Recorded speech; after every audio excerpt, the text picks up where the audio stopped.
Paz do Senhor, irmãos. Mais uma vez, estamos aqui dando continuidade à temática proposta no início do mês sobre a Páscoa. Amém? E hoje falaremos a Páscoa e a família. Peço aos irmãos que abram a sua Bíblia em Êxodo, capítulo 12. Vamos ler aqui a partir do verso 1. Êxodo, capítulo 12. Verso 1 a seguir. Disse o Senhor a Moisés e a Arão na terra do Egito: Este mês vos será o principal dos meses, será o primeiro mês do ano.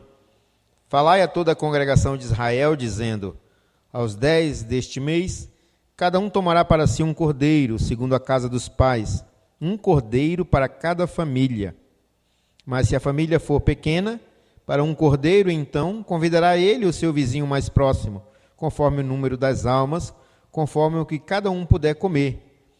Por aí calculareis quantos batem para o cordeiro. Olha lá no verso 14.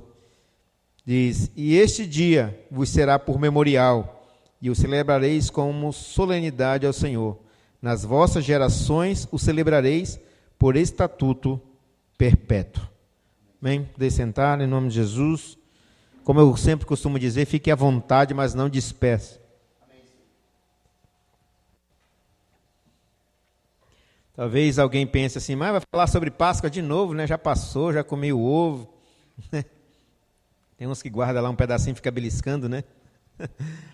Mas a ideia, como eu disse no início, é realmente envolver esse assunto de suma importância e que deveria e deve ser de interesse nosso, de como que isso envolve e engloba todas as coisas da nossa vida. E quando eu falo vida, eu falo da vida cristã. Tá? Nós vemos aqui nesse pequeno texto que nós lemos aqui, na verdade, o capítulo 12 inteiro, nós vemos aqui Deus orientando o seu povo com um propósito único e exclusivo, que é salvá-lo da escravidão, salvá-lo de uma opressão, tirá-lo debaixo do jugo da nação egípcia. E esta nação, como mesmo mencionou aqui no verso 14, serve de memorial, ou seja, algo que deve ser lembrado por todas as gerações posteriores. E é por isso que nós fazemos isso, anualmente.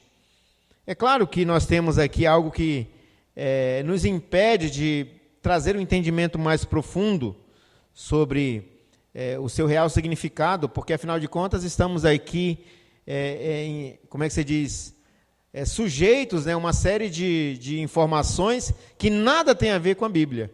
Nós temos aqui, uma vez por ano, falando de Páscoa, que na compreensão cristã, mas há um mês antes já começa a mídia, fazendo propaganda, todo o marketing voltado para o seu produto, que é o ovo, que é o chocolate, que é o coelhinho, Então, olha só, é uma vez falando num culto e 30 dias falando a respeito do comércio. Então, nós acabamos ficando muito vulneráveis a essas informações. Mesmo que a gente tenha a compreensão verdadeira da Páscoa, nós ainda declinamos, nos inclinamos ainda para a propaganda, para o marketing, E aí é natural que a gente acabamos nos envolvendo nessas questões aí. E, de certa forma, talvez a gente não perceba isso acaba nos trazendo aí como é que se diz? Algo muito prejudicial à nossa vida cristã. Porque isso, querido, vai entrando de maneira muito sorrateira na nossa vida. Isso é um problema. Chega a um ponto em que a gente acaba desconsiderando isso. Normal. Como hoje é tão normal, a gente, muitas das vezes, nos finais de anos, na época do Natal, a gente fala muito a respeito de Cristo, do nascimento, e aí antigamente batia-se muito forte e ferrenhamente contra símbolos pagãos, mas hoje a gente vai na casa de muitos cristãos, aí nós temos uma árvore do tamanho do mundo montada lá, porque a gente diz assim, não, normal, não tem nada a ver, o importante é o que eu entendo aqui, e a gente traz o símbolo para dentro da nossa casa. Olha só como é que nós estamos. Uma coisa em relação à Páscoa. Nós entendemos sobre o seu verdadeiro significado, mas lá estamos nós, aproveitando a promoção, comprando ovinho, para deixar na geladeira, para agradar a criança, e tudo mais, né? Tipo, e no final das contas a gente diz o quê? Não tem nada a ver. Sabe, eu não estou dizendo que a gente vai viver num legalismo, né, extremo e abominar todas as coisas, queridos. O problema é que, como nós estamos tratando, lidando com as informações que a Bíblia nos traz a respeito do verdadeiro significado dessas questões e como nós aplicamos isso na nossa casa, na nossa família. Tá? Esse é o empenho, né, de nós, de o pastor até propôs, Deus propôs no coração dele, de abordarmos temas relacionados à Páscoa, né, por questão de ser o mês da Páscoa. Aí falamos sobre a Páscoa na ceia, falamos sobre a Páscoa nas primícias, falamos sobre a Páscoa nas missões e hoje nós falaremos sobre a Páscoa e a família. Né, como que nós entendemos isso. E é com essa perspectiva, querido, que encaramos nossa rotina cristã. Afinal, Deus é parte integral e essencial da nossa vida e tudo que nos relacionamos. Foi por isso que falamos sobre a Páscoa nesse sentido que abordei agora há pouco. E para termos um bom entendimento dessa cosmovisão teológica, é necessário nos desprender a nossa mente desse entendimento capitalista e talvez até mesmo dogmático, né, da palavra Páscoa. Nós temos que nos desprender disso. Nós temos que entender como que isso aplica a nós. E quando eu falo cosmovisão bíblica, é porque qualquer compreensão que eu tenha na Bíblia a respeito de um assunto, isso tem que ampliar a minha visão para todas as coisas que eu me relaciono. Isso é cosmovisão. Mais uma vez, por isso Páscoa na ceia. Por isso Páscoa e as primícias. Por isso Páscoa e família. Páscoa e missões. Porque a palavra que muitas das vezes associamos somente a esse período festivo e comemorativo, ela tem um significado muito mais amplo para nós como cristãos, porque é algo instituído por Deus. Houve ali uma motivação no coração de Deus e essa motivação revelaria ou trazia um ensinamento ou um princípio para aquilo que era o protótipo da igreja, que era a nação de Israel. E esse significado ele tem que perdurar até a volta do nosso Senhor Jesus. Os irmãos estão entendendo? Tem que perdurar. Então, quando se fala Páscoa, né, mesmo que esteja inserido em uma igreja, logo vem à mente tudo isso, né? Chocolate, coelho, almoço em família, outros feriados. Né? Sempre abordamos muito mais essas questões. É por isso que tem sido inculcado na nossa mente pela mídia, pelo marketing, pelo comércio. E aí, né, chegamos a nos deparar com a difícil decisão, né? Como que é difícil nos desvencilhar de todas as coisas, né? E essa é a nossa principal desculpa. Cara, não tem como a gente desprender disso. Né? Alguns vão dizer, não, é porque no meu trabalho eu sou obrigado a falar. Olha só, né? A quão nós temos que nos submeter. É no trabalho, é na escola, né? A empresa elabora tudo aquilo e você está lá envolvido com aquela mentalidade, meu Deus, eu não queria estar envolvido nisso, mas eu tenho que estar, faz parte. E como é difícil, mas o que eu quero falar para vocês é que, assim como a mídia inculca isso na nossa cabeça, nós vamos agora trazer o que a Bíblia fala real sobre isso. E é isso que tem que estar claro na nossa cabeça, na nossa mente. Por isso, todos os anos temos a necessidade de falarmos do verdadeiro sentido da Páscoa. Por quê? Porque é mandamento do Senhor. Capítulo 12, verso 14, ele diz, este dia vos será por memorial, e o celebrareis como solenidade ao Senhor. Nas nossas gerações o celebrareis por estatuto perpétuo. Viu a importância de falar?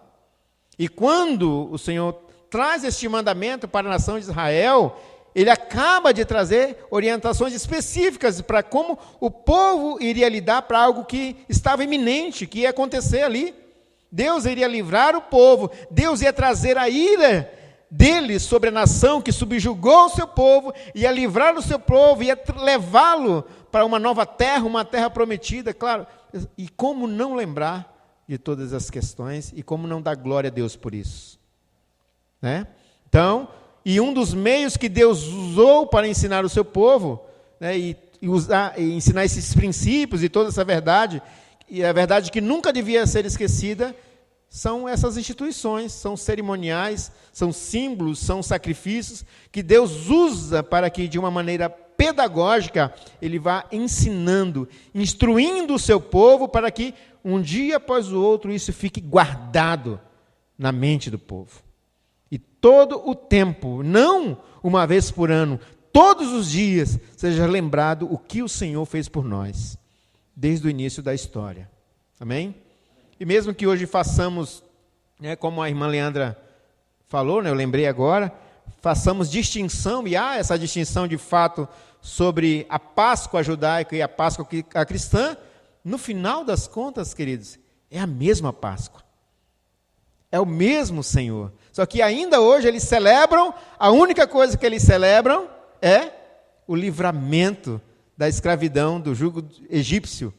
Mas nós hoje, com um sentido mais amplo, uma revelação muito mais progressiva, apontando para Cristo, nós vemos o nosso Senhor morrendo e ressuscitando na cruz e aspergindo o seu sangue sobre as nossas vestes, nos livrando da morte e do juízo. Viu como a nossa Páscoa amplia muito mais? E agora, a grande questão, e como isso envolve a família? Como que a família se enquadra nessa questão? Porque nós vemos Deus tratando com toda uma nação. E a primeira coisa que nós temos que entender, querido, é que a família, ela sempre esteve nos planos de Deus. E o primeiro tópico que eu quero abordar somente 3 tópicos dentro dessa mensagem. O primeiro, família é instituição de Deus. Por isso. Você conhece aqui a história da criação? Se você for lá em Gênesis capítulo 1, no verso 27, você vai ver a narrativa.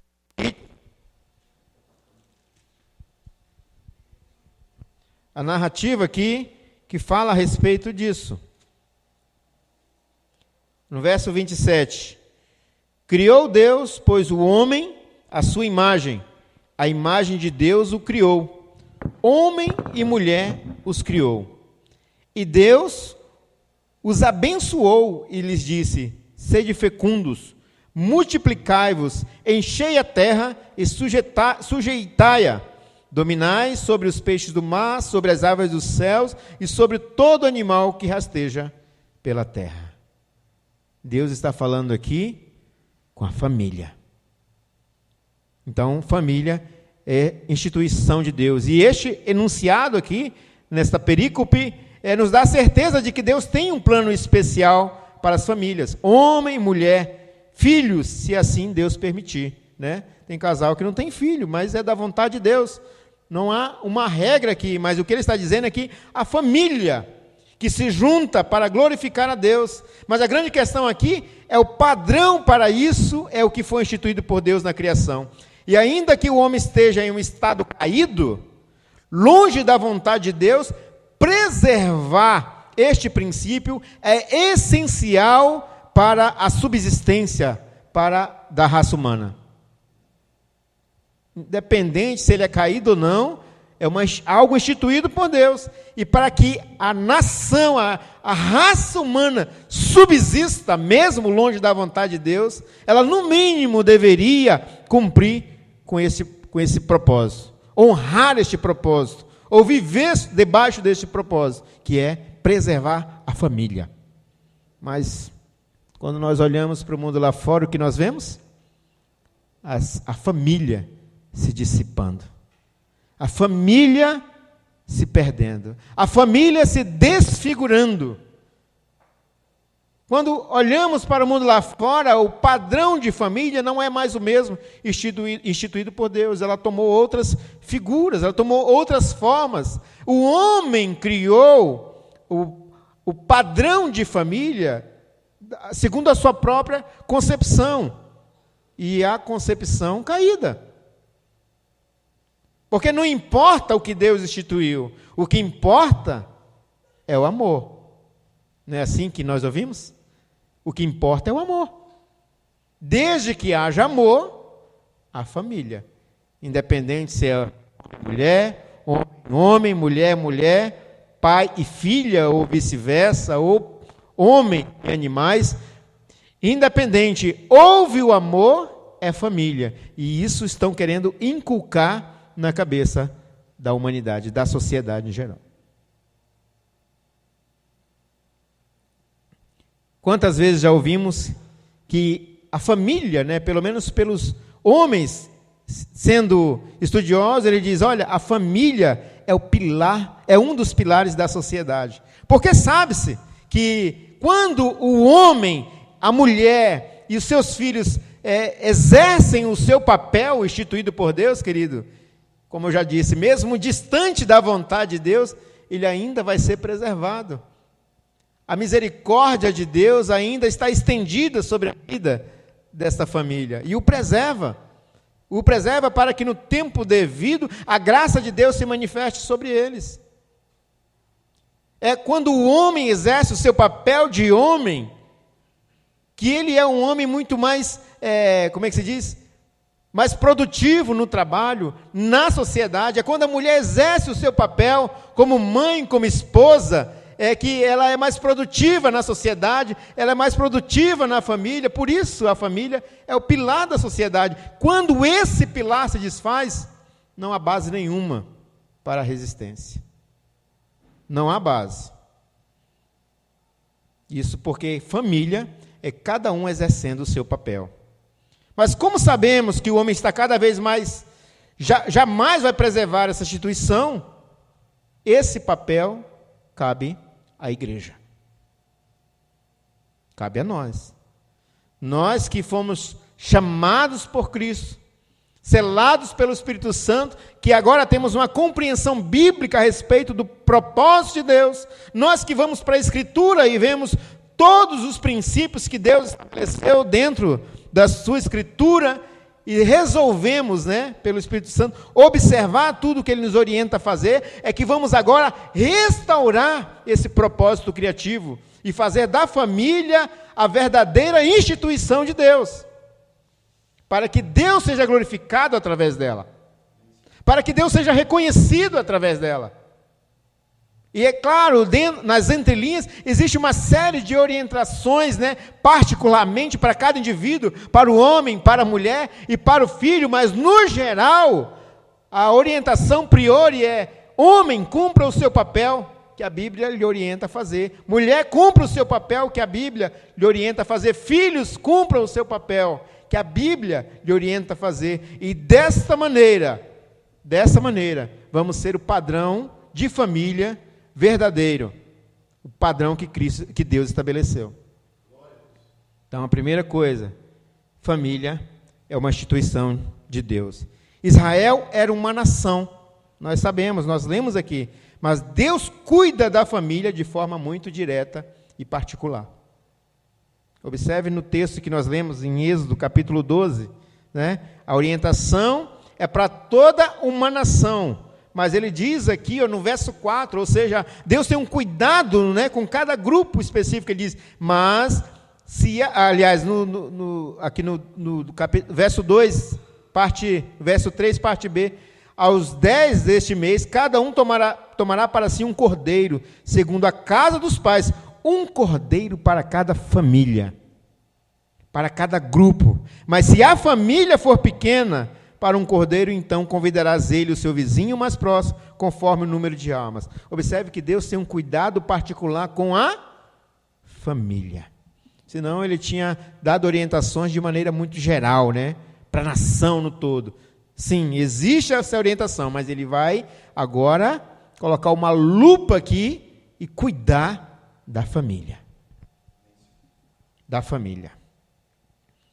Segundo, família é a primeira igreja. Amém? Olhando para a linha cronológica dos relatos criacionais aqui, ou aquilo que é instituído por Deus, a família é o protótipo da igreja, sendo assim o primeiro lugar de observância à palavra de Deus, primeiro lugar onde os princípios de Deus devem ser aplicados. Família é a primeira igreja. Quando Deus fala aqui para a nação, né, toda essa orientação, e no verso 14 ele diz, e vos será por memorial. Ele não está dizendo aqui que depois a nação sempre tem que estar junta para fazer esse memorial, para festejar. Não! Deus sabe que cada grupo de família, homem, mulher e sua prole, deve exercer, né, ou praticar este mandamento, de celebrar, de se reunir, de glorificar a Deus pelo livramento, porque é ali, no seio da família, que a vontade de Deus vai ser manifestada, que as orientações da palavra de Deus vão ser trazidas, né, para o convívio e praticadas, obviamente. Então a família é a primeira igreja. Família não é casa, não é casa. Quando o Senhor passou pelo Egito, ferindo os primogênitos, houve orientação prévia para que o sangue do cordeiro imolado fosse usado para marcar aquela casa, mostrando que ali havia uma família que obedecia ao Senhor. O sangue nos umbrais da porta era para preservar a casa? Era para preservar a família. E quando se fala de família, mais uma vez, repito, não é casa. Casa é um lugar onde existe um monte de pessoas que muitas das vezes sequer estão ali envolvidos nas questões relacionais. Ninguém sabe quem é pai, quem é mãe, um chega, outro sai, ninguém cumprimenta, ninguém dá bom dia, ninguém senta junto. Isso é casa. Mas família, existe uma condicional, e essa condicional é relacionamento. Cada um reconhecendo o seu papel, cada um fazendo aquilo que lhe é devido, cada um agindo e vivendo mutuamente, para que aquela família seja preservada, para que ela seja forte, para que ela glorifique a Deus. Por isso, repito, família não é casa.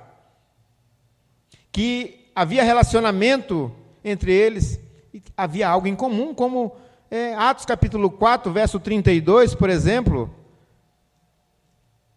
ele diz aqui, uma orientação para a comunidade, mas olha o que o povo fazia na comunidade. Atos 4, 32, ele diz aqui, da multidão dos que creram, era um, o coração e a alma. Da multidão que creram, era um, o coração e a alma. É o que a irmã Leila falou aqui, né? Nós somos um, assim como eu sou com o Pai. Jesus falando. Da mesma forma é a família. Um coração, uma alma. Romanos capítulo 12, verso 15, né? Alegrai-vos com que se alegram, chorai com os que choram. Queridos, isso é família. É família. A família, a nossa, é o protótipo da igreja.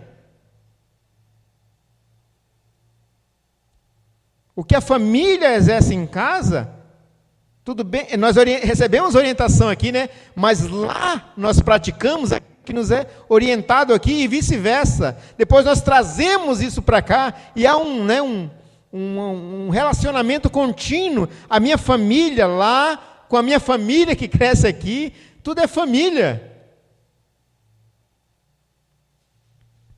E ainda mais, vemos ali no texto de Êxodo, capítulo 12, né? Que esta família estava debaixo da proteção do Senhor.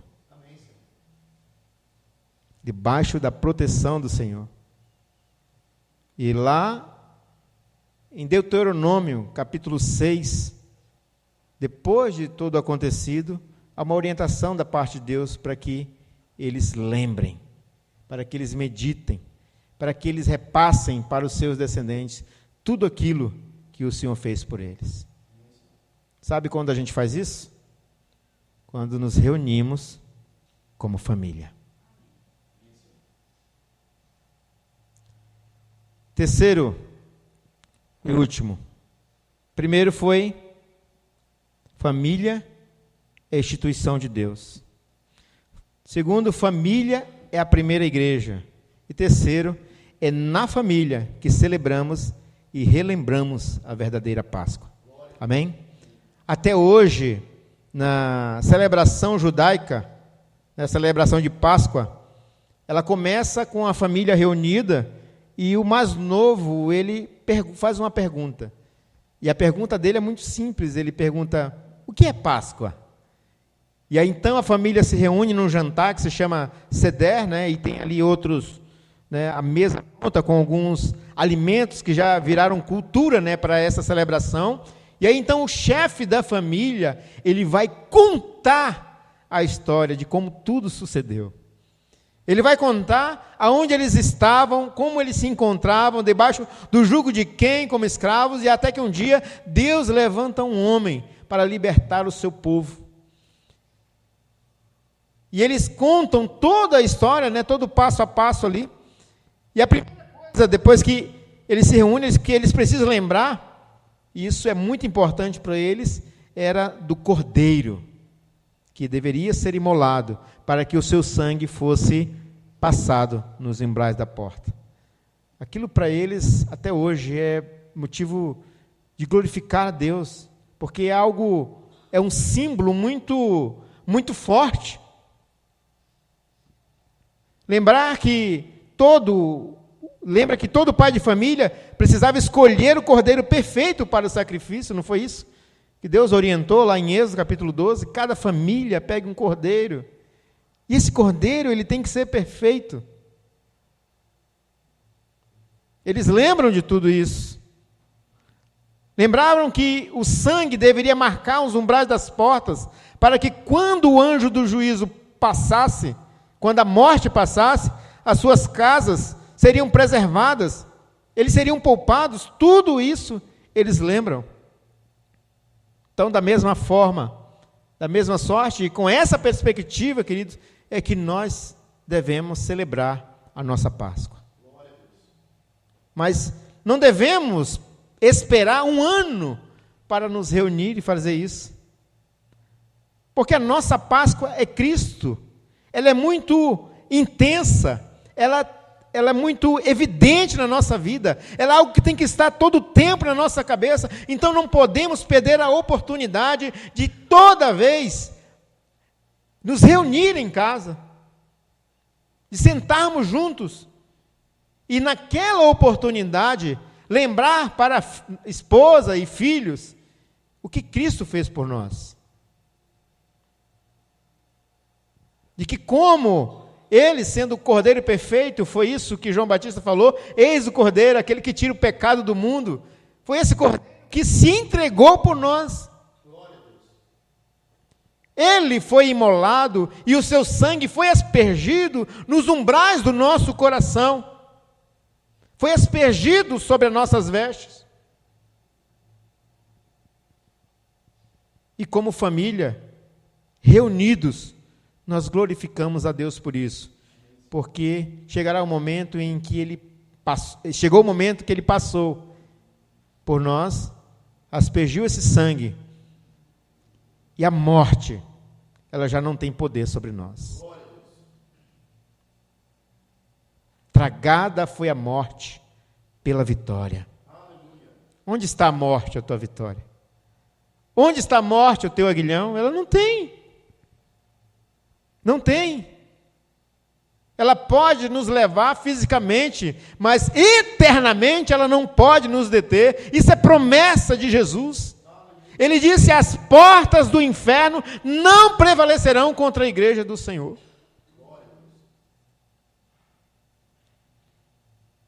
E como homens de Deus, quando nos reunimos em família, o que nós temos contado para os nossos filhos?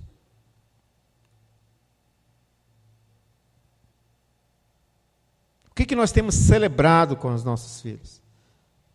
Será que nós temos que esperar o ano que vem, novamente, para falar do sacrifício de Cristo? Será que temos que esperar o ano que vem para dizer para os nossos filhos que Ele passou por nós e nos preservou? Ou fazemos isso cada vez que nos reunimos? Queridos, eu confesso que nessa leitura aqui eu fiquei entristecido comigo mesmo. Nos reunimos como família, né? Falamos da sogra, do sogro, do cunhado. Falamos dos filhos também, como um está, como o outro não está. Mas em qual momento nós falamos de Cristo? Quando falamos na igreja que vamos nos reunir em casa para fazer o nosso culto nós ainda esperamos, a nossa cabeça está tão presa a as questões, né, pragmáticas, que o que nós fazemos? Nós vamos separar um dia, um momento, vamos fazer um culto, vai ser todo domingo, vai ser todo sábado, vou fazer isso em casa, e quando nós falamos isso, aí ainda falamos de boca cheia, né? Toda quarta eu faço um culto com a minha família. A nação de Israel fazia isso todo dia. Quando a criança já revelava a capacidade de entendimento, de concepção de informação, a mãe já estava inculcando na cabeça dela a lei de Deus. Já estava contando para ela o que o Deus de Israel fez por eles, da onde Deus os tirou.